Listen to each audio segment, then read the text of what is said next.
అందరికి వందనములు. ఈ దినపు పరలోకపు మన్న రూతు 4వ అధ్యాయం 1వ వచనం నుండి 21వ వచనం వరకు చూసినట్లయితే, బోయాజు పురద్వారము నొద్దకు పోయి అక్కడ కూర్చుండగా బోయాజు చెప్పిన బంధువుడు ఆ త్రోవను పోవుచుండెను గనుక బోయాజు, ఓయి ఈ తట్టు తిరిగి ఇక్కడ కూర్చుండుమని అతని పిలువగా అతడు వచ్చి కూర్చుండెను. బోయాజు ఆ ఊరి పెద్దలలో 10 మందిని పిలిపించుకొని ఇక్కడ కూర్చుండుడని చెప్పగా వారును కూర్చుండిరి. అతడు మోయాబు దేశము నుండి తిరిగి వచ్చిన నయోమి మన సహోదరుడైన ఎలీమెలెకునకు కలిగిన భూభాగమును అమ్మివేయుచున్నది గనుక నీవు చెవులార వినునట్లు నేనొక సంగతి తెలియజేయవలెనని ఉన్నాను.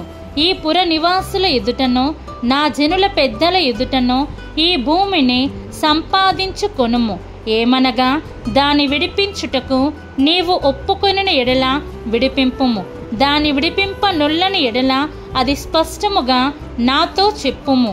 నీవు గాక దాని విడిపింపవలసిన బంధువుడెవడును లేడు, నీ తరువాతి వాడను నేనే అని బంధువునితో చెప్పెను. అందుకతడు నేను విడిపించెదనెను. బోయాజు, నీవు నయోమి చేతి నుండి ఆ పొలమును సంపాదించు దినమున చనిపోయిన వాని పేరట అతని స్వాస్థ్యమును స్థిరపరచునట్లు చనిపోయిన వాని భార్య అయిన రూతు అను మోయాబీయురాలి యొద్ద నుండి దాని సంపాదింపవలెనని చెప్పగా ఆ బంధువుడు, నేను దానిని విడిపించుకొనలేను, నా స్వాస్థ్యమును పోగొట్టుకుందునేమో, నేను దాని విడిపింపలేను గనుక నీవే నాకు ప్రతిగా బంధువుని ధర్మము జరిగించుమని చెప్పెను. ఇశ్రాయేలీలలో బంధు ధర్మమును గూర్చి గాని క్రయ విక్రయములను గూర్చి గాని ప్రతి సంగతిని స్థిరపరచుటకు పూర్వమున జరిగిన మర్యాద ఏదనగా ఒకడు తన చెప్పు తీసి తన పొరుగువానికిచ్చుటయే. ఈ పని ఇశ్రాయేలీయులలో ప్రమాణముగా ఎంచబడెను. ఆ బంధువుడు, నీవు దానిని సంపాదించుకొనుమని బోయాజుతో చెప్పి తన చెప్పు తీయగా, బోయాజు ఎలీమెలెకునకు కలిగినది యావత్తును, కిల్యోనుకును మహలోనుకును కలిగినది యావత్తును నయోమి చేతి నుండి సంపాదించి తినని నేనన్నందుకు మీరు ఈ దినమున సాక్షులై ఉన్నారు. మరియు చనిపోయిన వాని పేరట అతని స్వాస్థ్యమును స్థిరపరచునట్లును చనిపోయిన వాని పేరు అతని సహోదరులలో నుండి అతని స్థలము యొక్క ద్వారము నుండి కొట్టివేయబడకయుండునట్లును నేను మహలోను భార్య అయిన రూతను మోయాబీయురాలిని సంపాదించుకొని పెండ్లి చేసుకొనుచున్నాను. దీనికి మీరు ఈ దినమున సాక్షులై ఉన్నారని పెద్దలతోనూ ప్రజలందరితోనూ చెప్పెను. అందుకు పురద్వారమున నుండిన ప్రజలందరును పెద్దలును మేము సాక్షులము. యెహోవా నీ ఇంటికి వచ్చిన ఆ స్త్రీని ఇశ్రాయేలీయుల వంశమును వర్ధిల్లజేసిన రాహేలును పోలిన దానిగాను లేయాను పోలిన దానిగాను చేయునుగాక. ఎఫ్రాతాలో నీవు క్షేమాభివృద్ధి కలిగిన వాడవై బెత్లెహేములో నీవు ఖ్యాతి నొందుదువుగాక.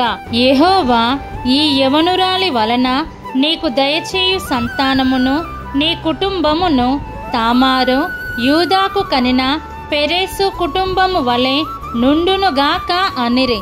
కాబట్టి బోయాజు రూతును పెళ్లి చేసుకుని ఆమె యొద్దకు పోయినప్పుడు యెహోవా ఆమె గర్భవతి యగునట్లు అనుగ్రహించెను గనుక ఆమె కుమారుని కనెను. అప్పుడు స్త్రీలు, ఆ దినమున నీకు బంధువుడు లేకుండా చేయని యెహోవా స్తుతి నొందుగాక, ఆయన నామము ఇశ్రాయేలీయులలో ప్రకటింపబడునుగాక. నిన్ను ప్రేమించి 7 కుమారుల కంటే నీకెక్కువగానున్న నీ కోడలు ఇతని కనెను. ఇతడు నీ ప్రాణము నోదార్చి ముసలితనమున నీకు పోషకుడగునని నయోమితో చెప్పిరి. అప్పుడు నయోమి ఆ బిడ్డను తీసుకొని కౌగిట నుంచుకొని వానికి దాదీగా నుండెను. ఆమె పొరుగు స్త్రీలు నయోమి కొరకు కుమారుడు పుట్టెనని చెప్పి అతనికి ఓబేదను పేరు పెట్టిరి. అతడు దావీదునకు తండ్రి అయిన యెషయి యొక్క తండ్రి. పెరేసు వంశావళి ఏదనగా పెరేసు హెస్రోనును కనెను, హెస్రోను రామును కనెను, రాము అమ్మీనాదాబును కనెను, అమ్మీనాదాబు నయస్సోనును కనెను, నయస్సోను షెల్మానును కనెను, షెల్మాను బోయాజును కనెను, బోయాజు ఒబేదును కనెను, ఒబేదు యెషయిని కనెను, యెషయి దావీదును కనెను. దీన్ని మనం అర్థం చేసుకున్నట్లయితే ఈ అధ్యాయములో బోయాజు రూతును ధర్మశాస్త్ర ప్రకారము వివాహము చేసుకున్న విధానము గురించి చెప్పడం జరిగింది. మరియు బోయాజు నయోమి భూభాగపు స్వాస్థ్యములను విడిపించడం జరిగింది.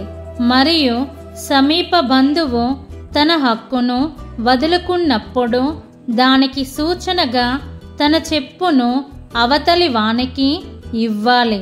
అలాగే నయోమి తన జీవితములో ఎన్నో కష్టాలు ఎదుర్కొంది, కానీ ఆమె వృద్ధాప్య స్థితిలో ఓబేదు ద్వారా ఎంతో ఆదరణ పొందుకుంది. కాబట్టి ఆనాడు బోయాజు రూతును తన భార్యనుగా చేసుకొని తన కష్టాలలో నుండి ఎలా విమోచించినాడో మనలను కూడా ఏదో ఒక రోజు క్రీస్తు మన శ్రమలలో నుండి విడిపించి నిత్యరాజ్య వారసులు అయ్యేలా చేస్తాడని విశ్వాసముతో జీవిద్దాం. మన ప్రభువైన యేసు క్రీస్తు కృప మనందరికీ తోడై యుండునుగాక. ఆమేన్.